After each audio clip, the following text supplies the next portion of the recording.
today we are talking about the virulence factor or mechanisms. Virulence comes from the microbes which causing disease through infections. But we are not talking about the whole microbes here. We're just concentrating on the virulence factors of bacteria. Virulence is a measure of the pathogenicity of the microbes. The degree of virulence is directly related to the ability of the microbes to cause disease despite of the host defense mechanisms. It is affected by numerous variables such as number of infecting bacteria and route of entry into the body, specific and non-specific host defense mechanisms, and lastly are the virulence factors of the bacterium. Pathogenicity is the property of the microbes causing disease, while pathogen is an microbes that causing disease in the healthy host cells. There are two categories of the pathogens, which are the first is the obligative intracellular pathogens. Certain pathogens live inside the host cells, such as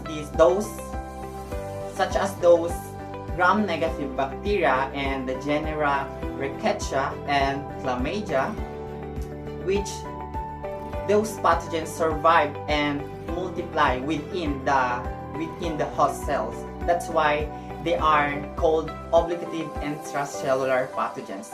On the other hand, the second one category is the facultative intracellular pathogens. Those pathogens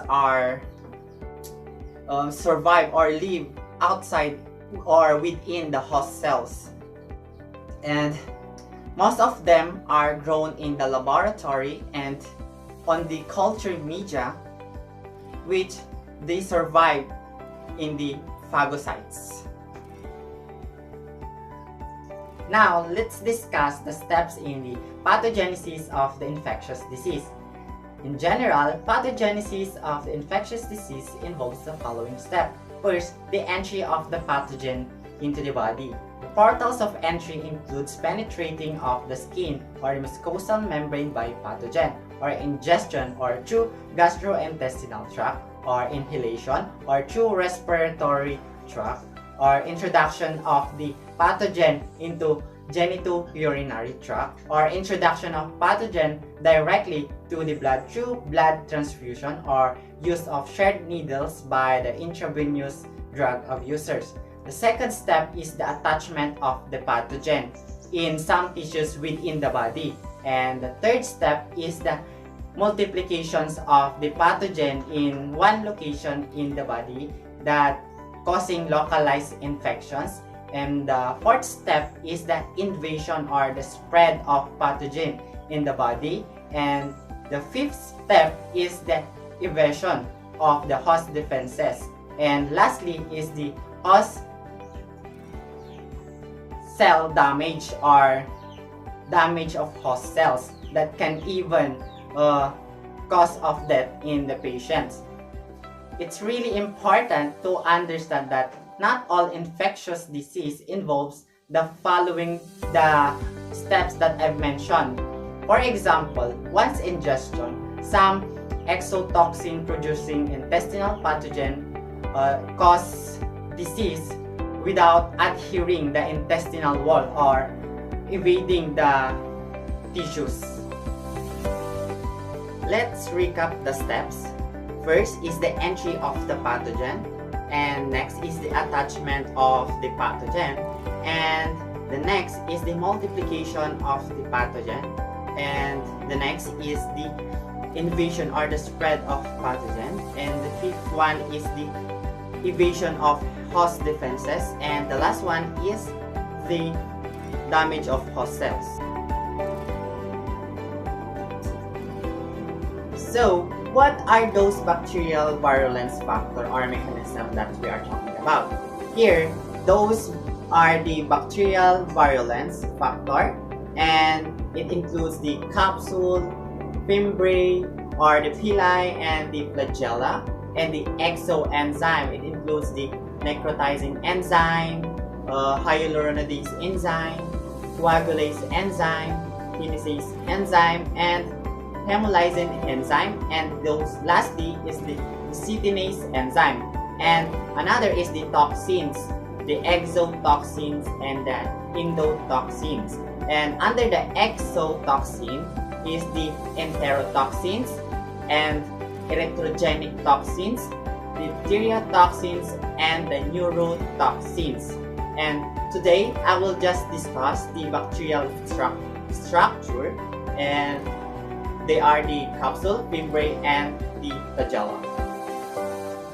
Large, thin, hair-like, and flexible projection are the fimbriae or the pili, and it composed of primarily protein array called the phylum.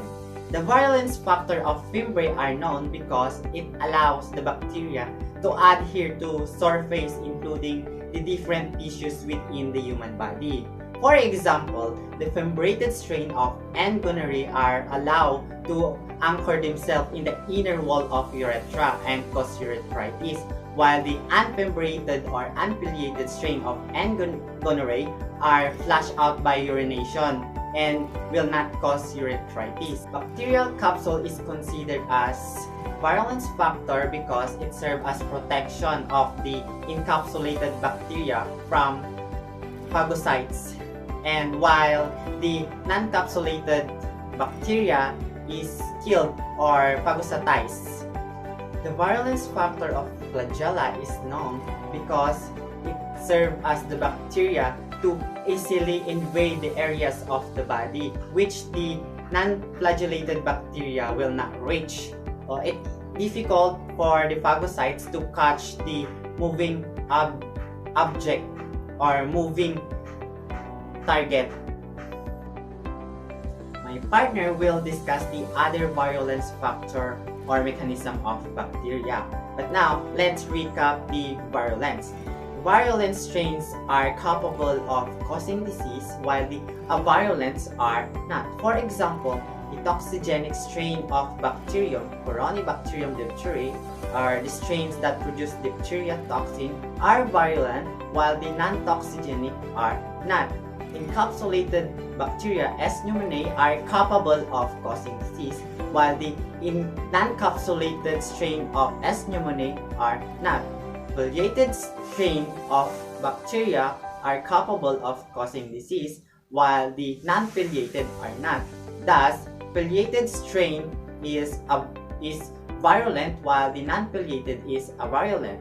What I'm trying to say is some bacteria are more virulent than other strains of bacteria.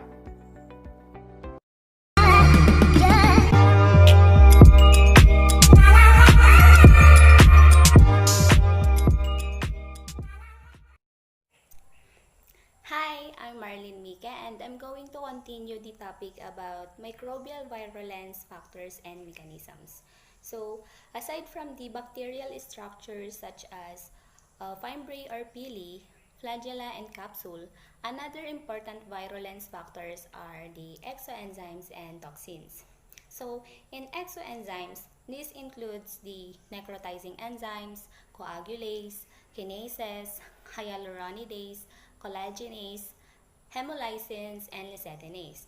And in toxins, there are two major categories, which are the endotoxins and exotoxins. And there are also two types of exotoxins, which are the neurotoxins and enterotoxins. So let's discuss them one by one. So first, let's discuss what is exoenzymes. So what is exoenzymes? So when we say exoenzymes, it is an important virulence factors that pathogens produce. So some pathogens release enzymes called the exoenzymes that enables to evade host defense mechanisms, to invade and to damage host tissues or body tissues. So in exoenzymes, this includes the necrotizing enzymes, number one. So in necrotizing enzymes, it is a virulence factors that cause the destruction of cells and tissues. So, notorious examples are the flesh-eating strains, Staphylococcus pyogenes, that produce proteases and other enzymes that cause a rapidly destruction of soft tissues. So, um, leading to a disease called necrotizing fasciitis. Number 2, coagulase. When we say coagulase, it is an exoenzymes that cause clotting. So, it is an important identifying feature of Streptococcus aureus in the laboratory because it has an ability to produce a protein. So, coagulase binds to prothrombin, forming a complex called staphylothrombin.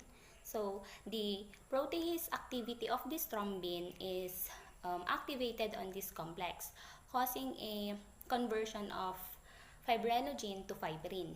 So, in the body, coagulase may enable Streptococcus aureus to clot plasma, thereby forming a sticky coat of fibrin around themselves by for protection from the phagocytes, antibodies, and host defense mechanisms. So that is coagulase. Number 3, kinases. When we say kinases, it is an exoenzymes that dissolve clots. So it is also known as fibrinolysins and have the opposite effect of coagulase. So kinases dissolve clots. Therefore, pathogens that produce kinases may enable to escape from clots. So there are two enzymes that includes in kinases. One is the streptokinase, a kinase that produced by streptococci. And number 2 is staphylokinase, a kinase that produced by staphylococci. So, because Streptococcus aureus can produce both coagulase and hyaluronidase, or staphylokinase rather, not only Streptococcus aureus can cause the formation of clots, but it can also dissolve them. Number 4 is hyaluronidase. When we say hyaluronidase, it is the spreading factors because it enables pathogens to spread through connective tissue by breaking down hyaluronic acid. And the polysaccharide cement hold the tissue cells together. So hyaluronidase is secreted by several pathogenic species of Staphylococcus, Streptococcus, and Clostridium. Number 5, collagenase. When we say collagenase, it is produced by certain pathogens and it breaks down collagen. So collagen is the supportive protein found in tendons, bones, and cartilage. So this enables pathogens to invade host tissues. So Clostridium perfringens, a major cause of gas gangrene, spreads deeply within the body by secreting both coagulase and hyaluronidase. Number 6, hemolysins. When we say hemolysins, it is virulence factors that cause damage to the host red blood cells or erythrocytes. So, not only does the lysis, bursting or destruction of red blood cells to harm the host, but it can also provide the pathogen with a source of iron. So, that is hemolysins. Number 7, lecithidase. When we say lecithinase, it is the virulence factors that cause the destruction of host cell membrane. Clostridium perfringens, a major cause of gas gangrene, is able to rapidly destroy the extensive areas of tissues, especially the muscle tissue.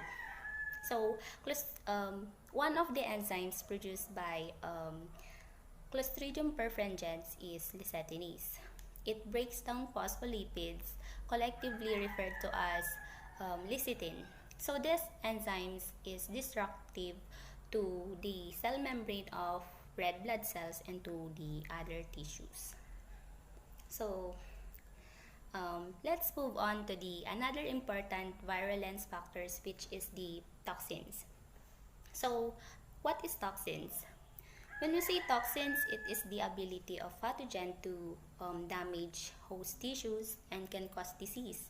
May depend on the production and release of several types of poisonous substance.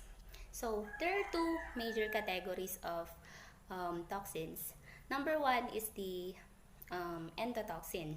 So when we say endotoxin, it is the component of the cell walls of gram-negative bacteria. The cell wall of gram-negative bacteria contain lipopolysaccharide, and the lipid portion of which is called the lipid A, or what we call the endotoxin. So endotoxin can cause serious adverse and physiologic effects such as fever and shock. So substances that cause fever is called pyrogens, while and the type of shock that results from the gram-negative sepsis is called the septic shock. So that is endotoxin. Number two, exotoxin. When we say exotoxin, it is a poisonous proteins secreted by a variety of pathogen, and they are often named for the target organ they affect. So there are two types of exotoxin.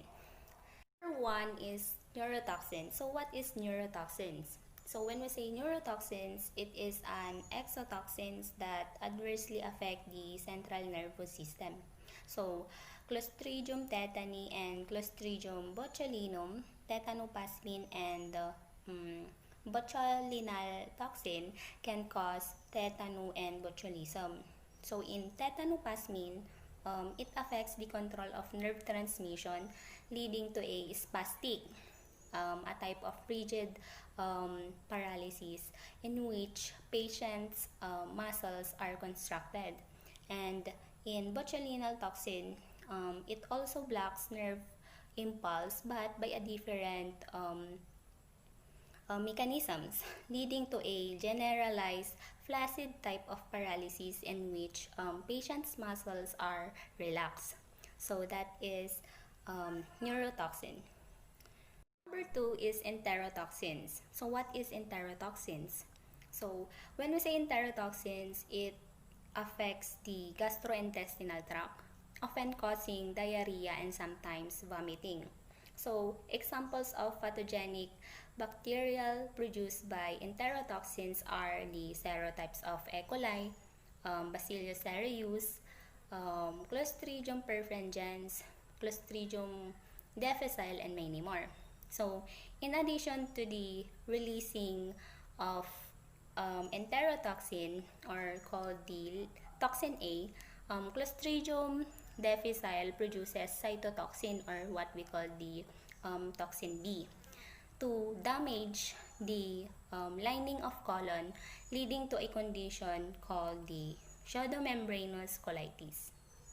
So that is enterotoxins. So those are the microbial virulence factors and mechanisms. Thank you.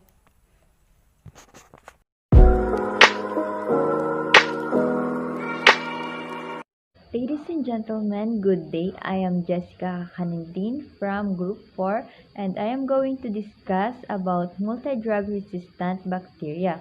So first, let us define what is multi-drug resistant bacteria.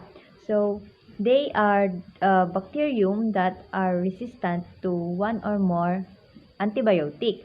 So these bacterium have a several different resistance to a particular antibiotic.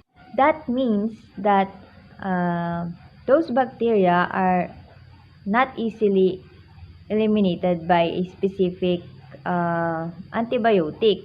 So since they are resistant to a particular antibiotic, they are not easily eliminated, or they can easily die to one antibiotic. So they need much stronger antibiotic to be able to eliminate. The accumulation of resistance genes takes place on the small DNA pieces called the plasmid.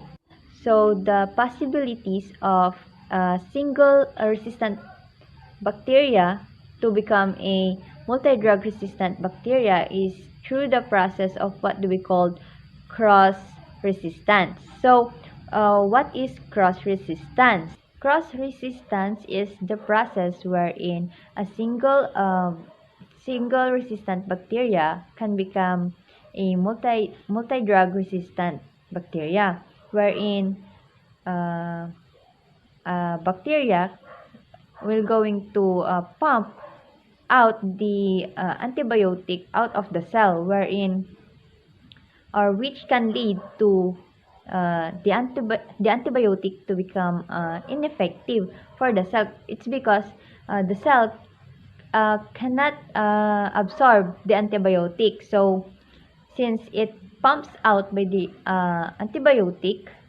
by the bacteria, it became ineffective already. So examples of places that are multi-drug resistant bacteria are present, such as hospitals and animal farm, wherein these places are suitable for multi-drug resistant bacteria to be able to spread, and this kind of environment are suitable for them to be able to reproduce. Example of multi-drug resistant bacteria is the ESBL, or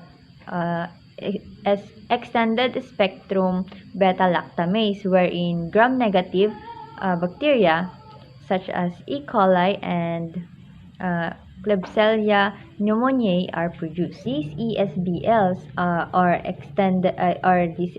extended spectrum beta lactamase are enzymes that destroy most of important antibiotics. So which leads to those infections with which is ESBL is present are hard to treat. Something to worry more about is that those people who are ESBL carriers are asymptomatic. So more than 50% of the community on some part of Southeast Asia are colonizing by ESBL, and that is according to the recent estimate. Sad to note that the number of ESBL are increasing to other part of the globe. So it may lead to a risk in the future antibiotic resistant infection. So in addition, I just want to share a experience of mine before, wherein my father asked me to buy an antibiotic on the pharmacy. So I go to the pharmacy and ask for antibiotic, but the pharmacist doesn't give me, or he or she didn't even give me an antibiotic without the prescription of doctor, since it may be because of this kind of issue, wherein it is very beneficial to me, not only to me but also to other people around me, because I can apply it not only for my family and but also I can share it to others.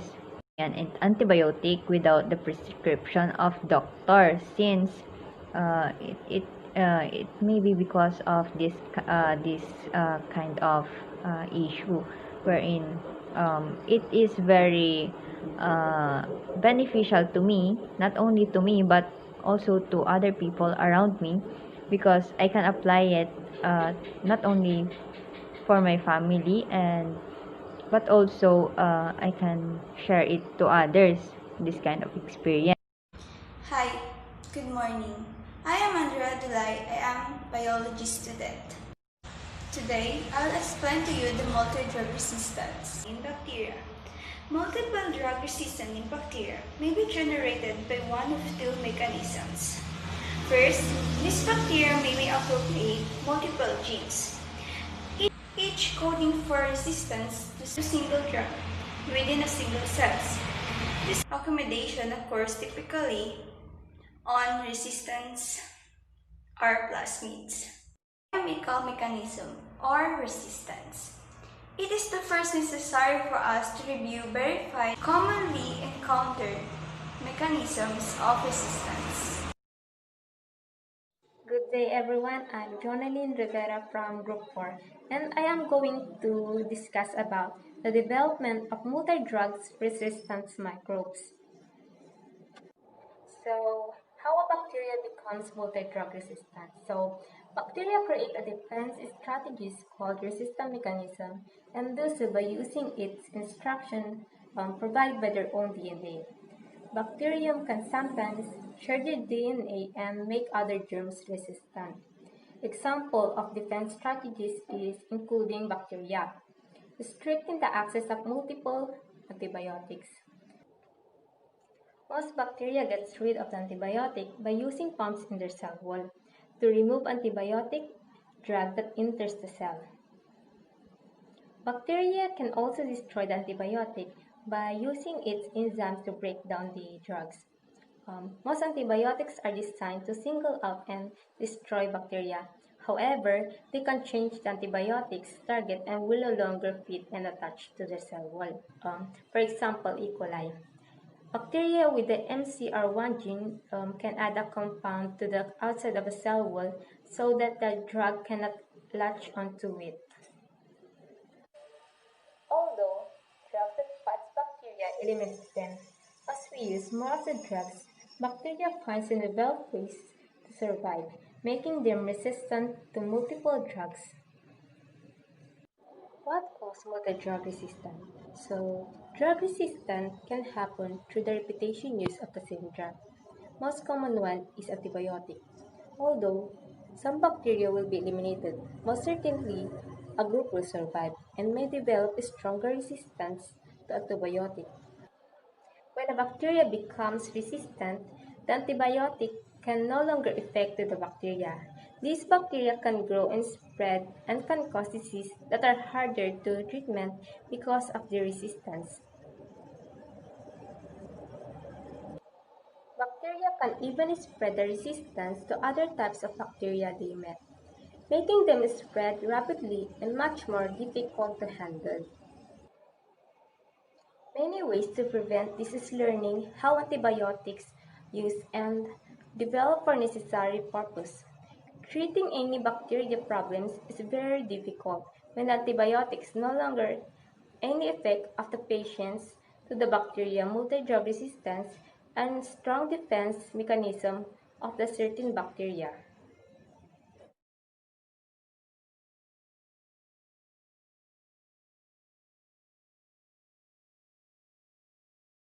These ESBL or extended